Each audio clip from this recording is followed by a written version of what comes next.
नमस्कार, मैं हूं मनोज मनु। आप देख रहे हैं इंडिया न्यूज।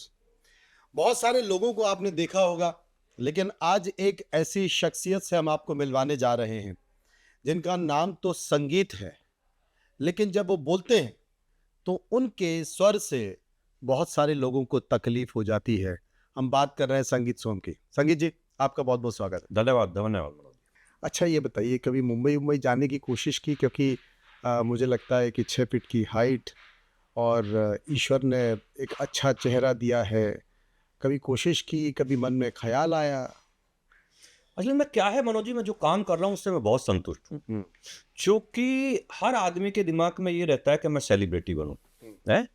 कोई नाच गा के सेलिब्रिटी बनता है, कोई कुछ करके सेलिब्रिटी बनता है, लेकिन मुझे पब्लिक ने सेलिब्रिटी बना रखा है, तो मुझे पब्लिक की सेवा करके बना रखा है, तो उसमें मैं बहुत संतुष्ट हूँ। इसलिए मैं बम्बई मुंबई जाने की कभी सोचता नहीं हूँ कि मैं बम्बई जाके कुछ काम करूँ।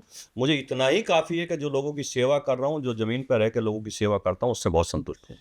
स्कूल कॉलेज में कभी ऐसा विचार आया? कभी नहीं, कभी नहीं, कभी नहीं। हम तो गाँव पर किसान परिवार से आए हैं, कभी सोचा भी नहीं थे। गाँव के प्राइमरी स्कूल के बने हुए पढ़े हुए हैं हम, तो हमें कहाँ वो सब विचार आएँगे साहब। अ, राजनीति में आने का अचानक से ख्याल कैसे आया? ऐसे ही अचानक अचानक हमारे कभी गाँव में कोई पॉलिटिक्स में नहीं रहा, हमारे एरिया में भी बहुत कम लोग पॉलिटिक्स में रहे। और आप ताज्जुब मानेंगे, मैं ऐसे गाँव में पैदा हुआ हूँ कि जिस गाँव में पैदा हुआ शायद मेरे विधायक बनने से पहले कोई विधायक ना गया हो। जाने के लिए रास्ता नहीं हुआ करता था। 350-400 वोट छोटी-सी थोड़ी-सी गाँव में हुआ करती थी, अब तो 700-800 हो रही है। लेकिन उस टाइम 300 साढ़े 300 होती थी, नदी के किनारे पे छोटा-सा पिछड़ा गाँव। आप ताज्जुब मानेंगे कि उस टाइम के हमारे फादर अकेले ग्रेजुएट थे गाँव में। और इस तरीके का गाँव था, तो कभी सोचा भी नहीं था पॉलिटिक्स करेंगे। लेकिन समय आते दिल्ली में आए, व्यापार किया, काफ़ी लंबे समय तक अपने व्यापार करते रहे। फिर लोगों ने थोड़ा कहा कि नहीं, आपको इधर भी आना चाहिए और देखना चाहिए, और थोड़ा-सा मन में आया कि लोगों की सेवा भी करना चाहिए, तो वो कर रहे हैं। आपने विधानसभा का चुनाव भी लड़ा, 2 बार आप विधायक रहे। 2 बार के कार्यकाल में ऐसा क्या हुआ कि तीसरी बार आप चुनाव अब नहीं देखिए, जीत पाए? मैं मेरे यहाँ क्या है कि देखिए, जब मैं पहला चुनाव जीता, और मैं उस कंडीशन में जीता था कि हमारी भारतीय जनता पार्टी पूरे प्रदेश में 43 सीट जीत के आई थी। उनमें से मैं एक था। विपरीत परिस्थितियों में भी मैं सरदाना से जीत के आया। भारतीय जनता पार्टी के सभी कार्यकर्ता, सभी नेताओं के सहयोग और आशीर्वाद से जीत के आया। लेकिन मुझे 62,000 वोट मिली थी। जब मैं दूसरा चुनाव जीता, तो मुझे 93 मिली। लेकिन जब मैं चौथा तीसरा हारा हूं, तो 1 लाख प्लस मिली है। मतलब मेरा कोई लोगों में क्रेज नहीं घटा, लोगों में कोई मेरा, चूंकि मैंने लोगों की सेवा करी, लोगों के काम किए, और मैंने ऐसे ऐसे काम किए हैं कि बहुत कम लोग अपनी विधानसभा में कर पाते हैं। मेरी विधानसभा में एशिया की सबसे बड़ी यूनिवर्सिटी मेरे कार्यकाल में बन रही है, स्पोर्ट्स यूनिवर्सिटी, जिसकी खुद देश के यशस्वी प्रधानमंत्री नींव रखा है, वो सरदना में बन रही है 1,000 करोड़ की लागत से। मैंने पानी की टंकी, हॉस्पिटल, ये 3,000 करोड़ के काम मैंने कराए। लेकिन ठीक है, वो गणित है कि किसी गणित से लोगों को लगा होगा। लेकिन मेरी वोट नहीं घटी, मेरी वोट बढ़ी। और बसपा का प्रत्याशी एकदम डमी हो गया, जो 50,000 वोट लेता था, वो कुल 10,000, 12,000, 14,000 पर रह गया। तो गणित होता है चुनाव का। चुनाव का आने जीतने से कोई फर्क नहीं पड़ता। चुनाव तो देश में चौधरी चरण सिंह जी भी हारे हैं, इंदिरा गांधी भी हारी हैं, और अटल बिहारी वाजपेयी जी भी हारे हैं। देश के बड़े बड़े राष्ट्रीय नेता हारे हैं। मैं हार गया हूं, तो कौन सी बुरी बात है इसमें? आपको गुस्सा बहुत जल्दी आ जाता है? एकदम नहीं तब आता। जबकि राष्ट्रवाद की बात हो, ऐसा क्या हो गया जिसमें रमजान को अगर शाहरुख खान ने ले लिया तो आप एकदम आग बबूला हो गए? अब आप गुस्सा दिलाने की बात तो फिर से कर रहे हैं। देखिए, आप मुझे एक बात बताइए, मैं एक बात कहना चाहता हूं कि आखिर लोगों को इससे दिक्कत क्या है? हम्म, देश में जब कोई अच्छा काम करेगा, उसे अच्छा कहा जाएगा। हम्म। अगर देश के साथ कोई गद्दारी करेगा, तो गद्दार कहा जाएगा। और हम जनप्रतिनिधि हैं, हम लोगों के सेवा के लिए बने, लोगों की आवाज उठाने के लिए बने। हम लोगों की भावनाओं को अगर सामने देश के नहीं रखेंगे, तो कैसे काम चलेगा भाई? शाहरुख खान कैसे देश के साथ ये गद्दारी कर सकते हैं? कैसे उन्होंने, जब 26/11 हुआ, उसके बाद पाकिस्तान का खिलाड़ी उन्होंने खरीदा? आज बांग्लादेश में जिस तरीके की स्थिति आप देख रहे हैं, रोज हिंदुओं की हत्या हो रही है। जितनी आप रिपोर्ट कर रहे हैं, तो अर्बन क्षेत्र की है ना। आप गांव देहात की तो अभी कर भी नहीं पा रहे हैं ना। किस तरीके से वहां बहन बेटियों के साथ बलात्कार हो रहे हैं, जिंदा जलाया जा रहा है, उनके बाल घसीट घसीट के, बाल पकड़ के घसीटा जा रहा है, लोगों के संस्थान लूटे जा रहे हैं, व्यापारियों को मारा जा रहा है। उसके बाद क्या शाहरुख खान जैसे लोगों को ये नहीं देखना चाहिए कि ऐसे देश का मुझे खिलाड़ी नहीं खरीदना चाहिए जो वहां अल्पसंख्यक है, हिंदू लोग हैं, उन्हें काटा जा रहा है, मारा जा रहा है? तो ये अरे, गद्दारी नहीं तो क्या तो है? शाहरुख खान ने अपनी मर्जी से थोड़ा खरीद लिया। बीसीसीआई की जो व्यवस्था, उस व्यवस्था से नहीं, खरीदा। बिल्कुल उस व्यवस्था से नहीं खरीदा। उस व्यवस्था से खरीदते तो हमें कहां एतराज था? क्यों बीसीसीआई ने परमिट किया? बीसीसीआई ने पूल बनाया था बहुत साल पहले। ये व्यवस्था शुरू, ये सब कुछ हुआ है शुरू अब। और मैं पूछना चाहता हूं, क्या खिलाड़ी देश में नहीं है क्या? देश में बड़े बड़े खिलाड़ी है, दूसरे देश में नहीं है क्या? दूसरे देशों से भी तो खरीद सकते थे। ये जहां क्यों भाई, आज क्यों 26/11 के बाद पाकिस्तान से क्यों खरीदा, बताइए मुझे? आज बांग्लादेश से क्यों खरीदा? क्या शाहरुख खान ने ठेका ले लिया? देखिए, शाहरुख खान अगर शाहरुख खान है तो देश की जनता की वजह से भारत ने शाहरुख खान बनाया है, नहीं तो पान मसाला बेचने वाला व्यक्ति है वो नाचने गाने वाला व्यक्ति है। वो अगर शाहरुख खान को शाहरुख खान बनाया है तो देश की जनता ने बनाया है। नहीं, शाहरुख खान से तकलीफ है कि रहमान से तकलीफ? मुझे ना शाहरुख खान से तकलीफ है ना रहमान से तकलीफ है, मुझे दोनों से तकलीफ नहीं है। जो देश के साथ गद्दारी कर रहा है मुझे उससे तकलीफ है। तो शाहरुख खान गद्दार है? बिल्कुल गद्दार है। उसने बांग्लादेश का खिलाड़ी खरीदा तो गद्दार है? बिल्कुल, अगर जो देश के साथ भारत के थे, आप देखिए ना, जब शाहरुख खान ने अच्छी पिक्चरें बनाई होंगी, हालांकि मैं उससे बहुत सहमत नहीं रहता, अच्छी पिक्चरें भी बनाई, पैसे के लिए बनाई, कभी फ्री नहीं करते हुए काम। लोग कहते हैं सेलिब्रिटी हैं, इसके सेलिब्रिटी, काहे के सेलिब्रिटी है साहब? उनसे बड़े सेलिब्रिटी हम है देश में साहब। हम देश की सेवा करते हैं, देश के लोगों की सेवा करते हैं, जनता की सेवा करते हैं, निस्वार्थ करते हैं। तभी तो मैं कह रहा हूं, मुंबई अगर चले जाते तो शाहरुख खान को जगह नहीं मिलती। हो सकता है कि रिप्लेसमेंट शाहरुख खान। मुंबई से अच्छा काम लोगों की सेवा करके कर रहा हूं। मैं नाच गा के सेवा नहीं कर रहा हूं, मैं लोगों की सेवा कर रहा हूं। लोगों के बीच में रहकर, उनके दुख दर्द में रहकर, उनके अच्छे बुरे में रहकर मैं उस तरीके से सेवा कर रहा हूं। संगीत सॉन्ग को बोलने की जरूरत क्या पड़ी? क्या भारत की सरकार, क्या बीसीसीआई का कोई अधिकारी ये नहीं बोल सकता था कि शाहरुख खान तुम ये गलत कर रहे हो? संगीत सॉन्ग को देश की कोई तो देश में बोलेगा, संगीत सॉन्ग भी तो भारत का है, तो भारत का कोई व्यक्ति तो बोलेगा ना। मैं भी तो भारत का व्यक्ति हूं, तो भारत की बात क्यों नहीं रखूंगा? मैंने अगर रखी तो मैं तो धन्यवाद देता हूं बीसीसीआई का और भारत सरकार का, कि उन्होंने देश के सैकड़ों करोड़ सनातनियों की भावनाओं को समझते हुए अगले दिन रहमान जैसे खिलाड़ी की वापसी कर दी। ये बीसीसीआई का निर्णय था। ये पहली बार नहीं हुआ, इससे पहले भी हो चुका है। तो क्या आप चाहते हैं, क्या आप ये मांग करते हैं कि बीसीसीआई को ऐसी व्यवस्था बनानी चाहिए कि भविष्य में देश विरोधी ऐसी जितनी भी बातें हों, हरकतें हों, खिलाड़ी हों, कम से कम बीसीसीआई को इसके लिए एक एसओपीज बनानी चाहिए? मैं आपको एक चीज बता देता हूं कि जहां भी देश के साथ गद्दारी हो रही हो, जहां भारत के खिलाफ नारे लग रहे हो, भारत के प्रधानमंत्री के खिलाफ नारे लग रहे हो, जहां अल्पसंख्यक हिंदुओं पे अत्याचार हो रहा हो, ऐसे किसी देश के साथ हमें खेल संबंध नहीं रखने चाहिए जब तक कि वहां हमारे लोग सुरक्षित ना हो। संगीत जी, 71 का युद्ध हुआ। 71 के युद्ध में जो संधियां बनी, जो एग्रीमेंट हुआ, उसमें यह था कि बांग्लादेश में अल्पसंख्यकों के साथ इस तरह की घटना नहीं होगी, और अगर होगी तो भारत सख्त कदम उठाएगा। पाकिस्तान ने, हमने जब पहलगांव की घटना हुई, भारत की सरकार ने, पाकिस्तान ने मुंह तोड़ जवाब दिया, उसके कई ठिकानों को तबाह कर दिया, लेकिन बांग्लादेश पर भारत की सरकार चुप है। क्यों? क्या करना चाहिए? देखिए, भारत देश की चौथी अर्थव्यवस्था है दुनिया की, और भारत ऐसा देश है कि किसी भी पड़ोसी देश को बहुत प्यार से अपने साथ रखता है, हमेशा उसका ध्यान रखता है, हमेशा ख्याल रखता है। हमने तो उस देश का हमेशा ख्याल रखा है जिसने हमेशा हमें आतंकवाद दिया है, जिसने हमेशा हमारे लोगों को मारने का काम किया, जिसने 26/11 से लेकर दुनिया में बहुत आतंक के काम किया, अभी पहलगांव किया, हमने हमेशा उसका भी ध्यान रखा है। लेकिन तब तक भारत ध्यान रखता है जब तक गर्दन पे छुरी ना आ रही हो। हम आज भी बांग्लादेश को बताना चाहते हैं, आपकी स्थिति तो बहुत खराब है साहब। आपके एक तरफ चीन बैठा है, एक तरफ पाकिस्तान बैठा है, आईएसआई से लेकर सब तुम्हारे घर में नजरें गड़ाए बैठे हैं। आज भी भारत है जिसकी वजह से आप सुरक्षित हैं। आज भी भारत है जो बांग्लादेश को बनाने वाला कौन है? भारत ने बनाया साहब, भारत ने बनाया। और भारत की, अगर बांग्लादेश की जीडीपी चली तो वो भारत से चलती है। अगर इतनी हाई जीडीपी बांग्लादेश की थी तो वो भारत की वजह से थी। लेकिन बांग्लादेश अगर नहीं समझेगा, मुझे लगता है कि जिस तरीके का वहां आज प्रशासन बैठा, जिस तरीके का वहां आज राष्ट्रपति, प्रधानमंत्री जो भी बैठा है, वो लोग इतने गद्दार लोग हैं कि वो चुने हुए लोग तो है नहीं, वे किसी के पपेट बने बैठे हैं। जिस दिन आप देखना फिर से बांग्लादेश में चुनाव होगा और वहां के लोग कह रहे हैं भाई भारत से हमें कोई तकलीफ नहीं है, जो हम मुख्य आरोपी थी शेख हसीना, उसको भारत ने अपने यहाँ छुपा लिया, उसको आश्रय दे दिया।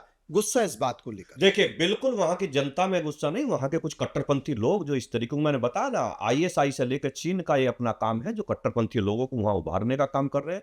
जिस दिन वहां चुनी हुई सरकार आएगी, जनता की चुनी हुई सरकार आएगी, देखना आप, फिर से वो की वही बात होगी कि जैसे भारत से पहले संबंध थे फिर होंगे, और वहां प्रत्येक हिंदू सुरक्षित होगा, ये मैं दावे के साथ कहता हूं। आपने शाहरुख खान की बात की, तो जो पद्मश्री या भारत ने सम्मान दिया, क्या वो वापस होना चाहिए? क्योंकि दूसरी बार हो गया। देखिए, मैंने फिर आपको कहा, जब कोई अच्छा काम करेगा तो उसे अच्छा कहा जाएगा। अगर शाहरुख खान ने अच्छी फिल्में देने का काम किया तो इसी भारत ने शाहरुख खान को पद्मश्री अवार्ड देने का काम किया, इसी भारत ने सम्मान दिया, इसी भारत ने सेलिब्रिटी बनाया। उन्हें बताया ना, नहीं तो पान मसाला बेचने वाले लोग हैं, इसी भारत ने सेलिब्रिटी बनाया। लेकिन जब बुरा काम कहेंगे, करेंगे, गद्दारी करेंगे तो गद्दार भी कहा जाएगा, अच्छा कहा जाएगा तो गद्दार भी कहा जाएगा। दोनों के लिए तैयार रहना चाहिए। उसके बाद भी क्यों नहीं आज तक शाहरुख खान ने, बीसीसीआई ने निर्णय लिया, शाहरुख खान ने क्यों नहीं देश के भारत की जनता से हाथ जोड़ के माफी मांगी कि मुझसे गलती हुई है, मुझे माफ करना चाहिए? क्यों नहीं मांगनी चाहिए, बताइए आप मुझे। पद्मश्री वापस होना चाहिए। मैं ये कह रहा हूं, पहले तो ये बताइए, क्या शाहरुख खान को माफी नहीं मांगनी चाहिए?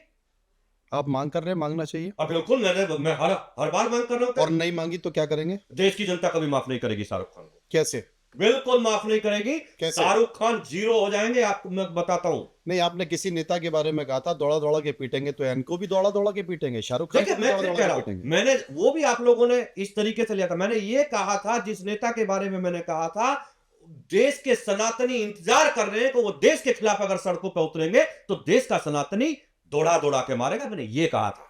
आपने उनको बोल दिया कि देश के सनातनी दौड़ा दौड़ा के मारेंगे, कल परसों फिर उन्होंने बदतमीजी कर दी, कुछ आप शब्दों का प्रयोग कर दिया आपके खिलाफ। देखिए वो इतने बड़े नेता। मैं बात कर रहा हूँ रामगोपाल यादव की। मैं रामगोपाल जी के बारे में कह रहा हूँ। रामगोपाल जी का बयान मैंने सुना। उन्होंने कहा कि संगीत सोम गलती से एक बार चुनाव जीते। पहले तो वे पढ़ लिख कर आए करें, मीडिया के सामने पढ़ लिख के आए, और उन्हें यह समझना चाहिए मैं एक बार नहीं दो बार चुनाव जीता हूं। और कम से कम रामगोपाल जी ये नहीं बोल सकते आप प्रधानी का चुनाव नहीं लड़ पाए साहब आज तक। आपने तो प्रधानी का चुनाव नहीं जीता। मैं दो बार सरदना की सीट में, सरदना की महान जनता ने मुझे दो बार विधायक बना के भेजा है। आप तो प्रधानी नहीं जीत पाए, आपको बोलने का कौन सा अधिकार है भाई? तो रामगोपाल इस लायक भी नहीं है कि प्रधान का चुनाव जीत पाए। बिल्कुल नहीं जीत पाएंगे। और मैं आपको और आज एक मुझे ये खुलासा नहीं करना चाहिए जब रामगोपाल जी ने ये बात कही है। जी, समाजवादी पार्टी की सरकार थी और रामगोपाल जी ने मुझसे फोन करके गिड़गिड़ाए थे कि मेरी ये एक मदद कर दीजिए, और हमने मदद की थी उस टाइम भी रामगोपाल जी की। अच्छा, हाँ साहब, बात बहुत दूर तक निकल जाएगी। हम बता रहे हैं। जिस दिन रामगोपाल जी पूछे तो मीडिया के सामने बता देंगे। तो फिर आपको लेके ऐसी बात क्यों कर रहे हैं? ये रामगोपाल जी से पूछिए, जब आपसे मदद मांग चुके हैं। ये रामगोपाल जी से पूछिए। बहुत अंदर की बात बताइए आप। हम बता रहे हैं ना, वो इसलिए बता रहे कि रामगोपाल जी मीडिया के सामने बिना तैयारी के आते हैं। उन्हें पता होना चाहिए कि मैं 12 से 17 और 17 से 22 दो बार विधायक बनाऊं। मैं सरदना की महान जनता ने बनाया और रामगोपाल जी ने नहीं बनाया मुझे। और रामगोपाल जी कभी प्रधानी का चुनाव नहीं लड़ पाए, कभी प्रधानी का चुनाव नहीं जीते हुए। वो कैसे हम पे सवाल उठा सकते हैं साहब? अच्छा, शायद इसलिए समाजवादी पार्टी के नेता आपको निशाने पर ले रहे हैं। समाजवादी पार्टी के एक नेता ने, विधायक ने बड़े गंभीर आरोप लगा दिए। मैं भी आपसे पूछना चाहता हूं, क्योंकि जब मुझे पता चला तो मैंने कहा यार ये कैसे हो सकता है कि एक हिंदूवादी नेता जो कि हिंदू की बात करता है, गौ रक्षा की बात करता है, लेकिन क्या वो मीट फैक्ट्री में पार्टनर हो सकता है? बाकी मुझे भी नहीं पता। मैं आपसे पूछना चाहता हूं, क्या कोई मीट फैक्ट्री में आप पार्टनर हो? देखिए मनोज भाई, अगर कोई इस देश में साबित कर दे कि मैं किसी मीट फैक्ट्री में साजी हूं या रहा हूं, तो मैं राजनीति के साथ साथ देश छोड़ दूंगा अगर कोई इसे साबित कर दे। क्या बात? लेकिन अगर ये बोलने वाले, देखिए मैंने ये प्रेस, ये तो आप छुटवाइये नेता कर रहे हैं ना अखिलेश यादव। देखिए अखिलेश यादव का एक ही काम है, जितने देश में हिंदूवादी नेता वो नफरत करते हैं हिंदू से। और मैंने पहले भी कह चुका हूं, अखिलेश जी आपकी यही नफरत आपको मुगल शासन का आखिरी शासक बना के छोड़ दिया है। अब आप नहीं बन सकते कभी। अखिलेश यादव उत्तर प्रदेश में कभी शासक नहीं बन सकते, आप ध्यान रख लेना। उनकी इसी आदत ने, वो हिंदुओं से नफरत करते हैं, वो हिंदूवादी नेताओं से नफरत करते हैं, वो संगीत सोम से नफरत करते हैं। और उस नफरत का कारण यह है कि क्योंकि संगीत सोम हिंदूवादी बात करता है, हिंदू की बात उठाने का और वो भी तो शिव का मंदिर बनवा रहे हैं। अरे देखिए, सीजनल हिंदू नहीं बन सकते साहब। उनसे पूछिए, आपने तो कार सेवकों पे भी गोली चलवाई थी। आप मंदिर की बात करते हैं। उनसे पूछिए, आपने तो शंकराचार्य पर लाठी बजवाई थी अपनी सरकार में। आपने तो मुजफ्फरनगर दंगे में हिंदुओं को कटवाया था। आपने, आपके नेताओं ने, आजम खान जैसे नेता ने, जिन लोगों ने मर्डर किए थे, खून में सने हुए कपड़े थे, और उन्हें थाने से छुड़वाने का काम अखिलेश जी आपने किया था। आपने तो वो पाप कर रखा है कि इस देश का हिंदू और इस प्रदेश का हिंदू आपको कभी माफ नहीं कर सकता। तो वो अपने चेले चपाटों से छवि खराब करने वाली बात करते रहते हैं। देखिए मैं आपको फिर बताता हूं, मैंने एक जमीन खरीदी थी अलीगढ़ में। ठीक है, मैंने खरीदी और मतलब ये मैं खुलासा समझना चाहता हूं कि है क्या कि बाकी संगीत सोम किसी मीट फैक्ट्री में पार्टनर है कि नहीं? मैं वही बताना चाहता हूं। एक बार आजम खान और शिवपाल जी ने समाजवादी पार्टी की सरकार में थी जब 13 में प्रेस की थी बाकायदा कि हमें पता लगा है कि संगीत सोम की मीट फैक्ट्री है। ये बिसाड़ा कांड के बाद, बिसाड़ा जो कांड हुआ था उसके बाद उन्होंने लखनऊ में प्रेस की थी। हाँ। उस प्रेस के बाद हमने प्रेस करके जवाब दिया था, अगर आजम खान हमें इस बात का सबूत दे दे कि कहीं हमारी कोई फैक्ट्री या फैक्ट्री से मतलब है, तो हम राजनीति छोड़ देंगे। मैं उस दिन भी कहा था। हमने प्रेस करके हमने जवाब दिया। एक अलीगढ़ में हमने जमीन खरीदी, वो किसी कंपनी के नाम थी, और वो कंपनी 150, जो अलदुआ ये कहते हैं, वो 150 प्रोडक्ट बनाने की उसमें लिखी थी, ये बनाएगी, चिप्स बनाएगी, आलू बनाएगी, ये बनाएगी, 150 चीज थी। लेकिन हमने जमीन खरीदी और 1 साल के अंदर अंदर वो जमीन वापस बेच दी। अच्छा, बेच दी। और हमने 2013 में प्रेस करके मीडिया को पूरा खरीदने का और बेचने का दोनों कागज दे दिए। और उसके बाद 2013 में जब आजम खान ने मेरठ के कमिश्नर से जांच कराई, वो तब तक भी जमीन पड़ी थी। आप सोचिए 8 साल 10 साल बाद भी वो जमीन पड़ी थी। अभी क्या है वहां मुझे नहीं पता, जमीन पड़ी है क्या है ये मुझे नहीं आपने पता। बेच दी, आपको कोई लेना देना नहीं उसका। 1 साल हमारे पास वो जमीन रही, जमीन बेची। और जब हमने मीडिया के लोगों को आजम खान की प्रेस के बाद डॉक्यूमेंट्स दिए थे, हमने उस दिन तक का रिकॉर्ड दिया था कि देखिए हम 6-7 साल पहले से बेच चुके, और बेचने के बाद आज भी वो जमीन है, जाकर देख ले, मौके पर वो देखी गई जमीन थी। आप किसी की छवि खराब करने के लिए आप कभी भी कुछ कह दें, ये कोई तरीका नहीं है ना। और वो भी तब जबकि एक हिंदुवादी नेता है, मैं यही देश का बड़ा नेता है, देश में जिसकी आवाज सुनी जाती है, जिसकी वॉइस देखी जाती है, और पार्टी में एक स्थान है। अखिलेश यादव ये नहीं पचाते कि देश में कोई हिंदुओं की बात करे, ये अखिलेश यादव नहीं पचाते, इसीलिए वो अपने चेले चपाटे चमचों से कुछ ना कुछ कराते रहते हैं। कराते रहे, उससे क्या फर्क पड़ता है। अच्छा, मीट फैक्ट्री का तो छोड़ो, आपने बता दिया कि कोई लेना देना नहीं, हमने जमीन खरीदी थी, वो किसी कंपनी के नाम थी। कम से कम देश के लोगों को ये पता तो चल गया कि भाई ऐसा कुछ नहीं था। जो एक नैरेटिव बनाने की कोशिश की जा रही, वो गलत नैरेटिव बनाया जा रहा है। बिल्कुल। ये शराब फैक्ट्री का भी जिक्र आ रहा है कि साहब कोई शराब फैक्ट्री। हाँ, बॉटलिंग प्लांट था, मेरा था। अच्छा। मैं दावे के मैंने चुनाव आयोग के अपने जब चुनाव लड़ा खोला है मैंने, मेरी यमुना ब्रेविस के नाम से कंपनी थी, तो उसमें कौन सी बात है, ये बुरा है क्या? वो बॉटलिंग कंपनी थी, हमारी थी। आज भी मैं कोल्ड ड्रिंक पानी जूस की मेरी फैक्ट्री है, मैं आज भी बनाता हूँ। मैं व्यापार करता हूँ साहब, व्यापार करके राजनीति करता हूँ, इसमें क्या बुराई है? इसमें कौन सी बुराई है? वो कहते हैं कि साहब आप चले जाइए उस इलाके में, मेरठ के इलाके में चले जाइए, ऐसी कोई संपत्ति, ऐसी कोई ज़मीन, ऐसी कोई प्रॉपर्टी, ऐसा कोई बिल्डर नहीं है जिस पर अड़ी नहीं डाली जाती हो, जिसको धमकाया नहीं जाता हो। ये क्या छवि खराब करने की कोशिश है? या 2027 में जो चुनाव आ रहे हैं, उस चुनाव में संगीत सोम का एक अलग रूप दिखाने की कोशिश? वो कहते हैं कि छाछ तो बोले ही बोले, छलनी भी बोले। यार, इन समाजवादी पार्टी के लोग जो दूध वालों से, डॉक्टरों ने, जिन समाजवादियों के खिलाफ डॉक्टरों ने मेरठ में बाकायदा धरने दिए हो कि हमसे पैसे उगाते हैं, दूध की डेयरी वालों ने धरने दिए कि हमसे पैसे उगाते हैं, इस टाइप के लोग और अखिलेश यादव बोलेंगे, अखिलेश यादव या उनके लोग बोलेंगे। देखिए, संगीत सोम पे आज तक कोई 1 रुपए का आरोप नहीं लगा पाया इस पूरे देश में। और जिस दिन संगीत सोम पे कोई आरोप साबित कर देगा, मुंह से कुछ भी बोल दो, जीभ है साहब, रबड़ की जीभ है, कुछ भी बोल दो आप इससे। अरे साबित करो ना, साबित करो। संगीत सोम जिस दिन एक काम गलत करेगा, उस दिन राजनीति छोड़कर अपने घर बैठ जाएगा। संगीत सोम को गलत करने की जरूरत नहीं है। भगवान ने मुझे ठीक ठाक दे रखा है, मैं अच्छे परिवार में पैदा हुआ हूं, मैं अच्छे से अपनी फैमिली चला रहा हूं, अच्छे से अपना व्यापार करता हूं, अच्छे से अपनी राजनीति करता हूं। मैं पूछना उन लोगों से चाहता हूं जो कहते हैं कि हम कोई व्यापार नहीं करते, कोई कंपनी नहीं चलाते, तो वो काम कहां से कर रहे हैं, उनके कहां से लंबी लंबी गाड़ी चल रही है, उनके कहां से ये लंबे लंबे सारे खर्चे चल रहे हैं, वो बताने का मुझे वो बताएं। दूसरी चीज़ ये है संग जी भाई, क्योंकि आपका एक स्थान अब समाज में बन गया है, राजनीति में बन गया है, पार्टी में बन गया है, बहुत ज़्यादा दूर है नहीं चुनाव। ऐसे लोग जो इस तरह के आरोप लगा रहे हैं, और आपने तो डंके की चोट पर कह दिया, मुझे लगता है कि ये बहुत बड़ी बात है कि अगर कोई एक पेपर दिखा दे तो मैं राजनीति छोड़ दूंगा। लेकिन ऐसे लोग अगर आरोप लगा रहे हैं तो उनको जवाब आप कैसे देंगे? देखिए, मैं और देना जरूरी है। मैं अखिलेश यादव को हमेशा जवाब दूंगा, और मैं अखिलेश यादव को ही जवाब दूंगा जब अखिलेश यादव मांगेंगे। उनका कोई चेला चपाटा मांगे तो मेरे लोग हैं, वो दे रहे हैं जवाब, वो अपने आप दे देंगे, मेरे लोग हैं जवाब। मतलब इलाज विलाज हो जाएगा उनका। हाँ, अपने आप तरीके से आप निश्चित रहिए। लेकिन अखिलेश यादव मुझसे जवाब मांगे बैठ के, मैं अखिलेश यादव को जवाब दूं। अखिलेश यादव बैठे ना मेरे सामने, करें मुझसे बहस, करें, अखिलेश यादव आए, करें बहस करें और जवाब मांगे, और अखिलेश यादव अगर मुझे गलत साबित कर दे तो मैं अखिलेश यादव जी के हाथ जोड़ के और राजनीति छोड़ के चला जाऊंगा। ये बड़ी बात है कि अगर कोई नेता इतनी दम के साथ इस बात का जिक्र कर रहा है कि अगर ऐसा होगा तो राजनीति छोड़ दूंगा। एक बड़ी घटना आपके क्षेत्र में हो गई, जिसे भी एक बड़ा मुद्दा बनाया गया।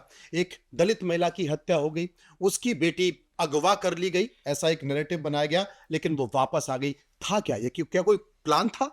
देखिए नहीं, क्योंकि इसमें सरकार को बदनाम करने की कोशिश की, दलितों पर अत्याचार हो रहा है, इस सरकार में दलित सुरक्षित नहीं है। ये पूछिए अखिलेश यादव जी से, पूछिए कि आप दलितों की बात करेंगे, आप कौन से मुंह से बोल रहे हो? आप तो दलित की बेटी को गेस्ट हाउस में उड़वा रहे थे, आपने तो सिलेंडर से मायावती को उड़वाने की आपके पिताजी ने कोशिश की थी, वो मतलब हत्या करवाने की कोशिश। सबको पता है, पूरी दुनिया को पता है। तो आप कैसे दलितों की बात कर सकते हैं? ये वही दलित है कि अगर मायावती ने महापुरुषों के नाम पे दलित महापुरुषों के नाम पे जिले बनाए तो अखिलेश यादव ने आते ही उन जिलों को खत्म कर दिया था। आपकी जानकारी में होगा, उनके नाम बदल दिए थे। अखिलेश यादव दलितों की बात करेंगे क्या? वो केवल हिंदुओं को बांटने की बात करते हैं, वो केवल तुष्टीकरण की राजनीति करते हैं। अखिलेश यादव केवल मुसलमानों के नेता हो सकते हैं साहब, वो दलितों की कभी बताइए ना कितना अत्याचार समाजवादी पार्टी की सरकार में दलितों पर हुआ? क्यों मायावती को मरवाने की कोशिश की गई? क्यों जिलों के नाम महापुरुषों के नाम पे जो मायावती जी ने रखे थे वो क्यों बदले गए? अगर वो इतने बड़े दलित हितैषी तो जवाब देना अखिलेश यादव इसका आके कि क्यों बदले मैंने। रही सरदरा की घटना की बात, एक घटना हुई है, बहुत विभत्स घटना है, एक महिला की हत्या हुई है। और मैं फिर कहूंगा वो किसी दलित महिला की हत्या नहीं हुई है, वो मेरे गांव की महिला की हत्या हुई है। वो समाज में जाति बिरादरी में काम नहीं चलेगा साहब। ये 36 बिरादरियों का एक गुलदस्ता है जो 36 बिरादरियों को मिला के बनता है।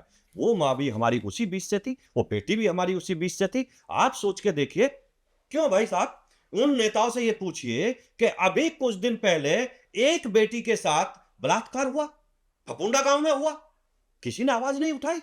क्यों नहीं उठाई उन्होंने? अगर मुस्लिम समाज के लोग मुजफ्फरनगर में एक लड़की को गायब कर देते, अभी 3 महीने पहले गायब की, क्या इनके मुंह में दही जम गई थी?